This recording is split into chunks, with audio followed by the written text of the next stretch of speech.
के नाम पर राजनीतिक गुंडागर्दी की हजारों तस्वीरें देखने के बाद अब गायों की असली दुर्दशा देखिए।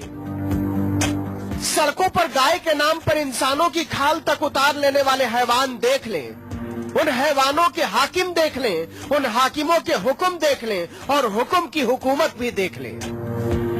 एक दो नहीं, पूरी 70 गायें राजस्थान के सबसे उम्दा गौरक्षकों के हाथों मारी गई।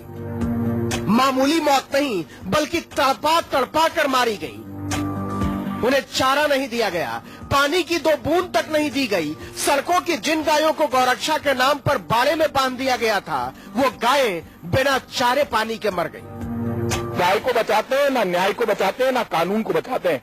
हालात बहुत खराब है। आज हमने यहाँ का दौरा किया, यहाँ रोज 500 गायें मर रही है। आज जब हम यहाँ पहुंचने वाले थे, सुबह से इन्होंने डंपर लगा दिए, ट्रैक्टर ले लेके मरी हुई गायों को उठाकर लेके, इसके बावजूद हमारे सामने 250 से ज्यादा गायें मरी हुई हमने देखी। गोरक्षा के नाम पर दुनिया को नर्क बना देने पर आमादा गोभक्त देखें। राजस्थान में बीजेपी के राष्ट्रवादियों की सरकार है, भारत में बीजेपी के राष्ट्रवादियों की सरकार है। सब मिलकर देखें, अपनी गोभक्ति की बजबजाती हुई दुनिया गाल बजाने वाले गायों के हत्यारे निकले हैं। जयपुर के हिंगोनिया गौशाला की तस्वीरें हैं ये। राजस्थान सरकार ने गोसेवा के नाम पर इलाके का सबसे बड़ा गोसेवा केंद्र बनाया है। सड़कों से उठा उठाकर गायों को आसरा देने के नाम पर। लेकिन गोसेवा के इस नाटक की पोल खुल गई है। गोसेवा का दावा करने वाले दरअसल दमड़ी के भूखे निकले। गायों का चारा खा गए, गायों का पानी पी गए, गायों की खल्ली खा गए और भूख के मारे, प्यास के मारे तड़प तड़प कर मर गई 70 गायें। कोई देखने वाला नहीं था। बारिश के कारण से जो अव्यवस्था फैली वहाँ उसको हम दुरुस्त कर सके और वहाँ जो गाय जिस प्रकार का मैसेज आ रहा है वो मैसेज अच्छा मैसेज आए बाहर की तरफ, हम व्यवस्थाएं ठीक कर रहे हैं। एक स्वयंसेवी संगठन की टीम हिंगोनिया गौशाला का जायजा लेने पहुंची तो हैरान रह गई।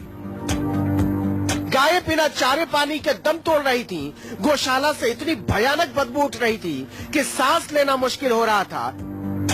ये वही हिंगोनिया गौशाला है जहां पिछले दिनों चारा घोटाले की खबर आई थी।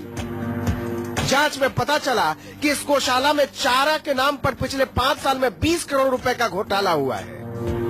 गौशाला में 4000 गायें थी, जबकि गायों की संख्या 7000 बताई गई। फर्जी बिलों से सारे चारे का भुगतान किया गया। गायों के चारे के नाम पर इस तरह करोड़ों रुपए हजम कर लिए गए। एसीबी की जांच में 60 ठेकेदारों के खिलाफ कार्रवाई की गई थी, लेकिन इसके बाद भी बेशर्म गोभक्तों का कलेजा नहीं पसीजा। गायों की दुर्दशा क्यों हो रही है?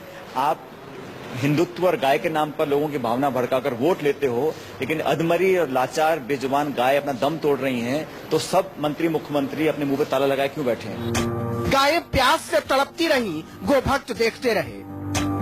गायें भूख से बिलखती रहीं, गोभक्त देखते रहे।